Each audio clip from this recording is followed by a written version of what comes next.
Hello friends, TNPSC Group 2 2A exam prelims exam pattern பத்தி பார்ப்போம்.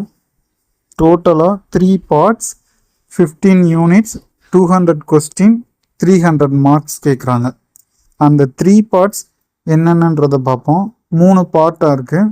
Part A, part B, part C. Part A general studies degree ஸ்டாண்டர்டில் கேட்குறாங்க. டோட்டலாக 6 units இருக்குது. 75 questions கேட்குறாங்க. ஒரு யூனிட்டுக்கும் இத்தனை கொஸ்டின் சொல்லி கேட்குறாங்க. அதை அடுத்த வீடியோவில் பார்ப்போம். பார்ட் பியில் ஆப்டிடியூட் அண்ட் மென்டல் எபிலிட்டி 2 யூனிட்டாக கேட்குறாங்க. SSLC standard 25 கொஸ்டின்ஸும்.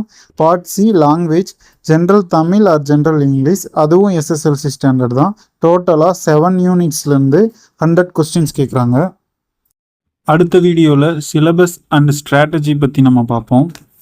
எந்த யூனிட்டுக்கு அதிக இம்பார்ட்டன்ஸ் கொடுக்கணுங்கிறத பற்றியும் பார்ப்போம். Thank you friends.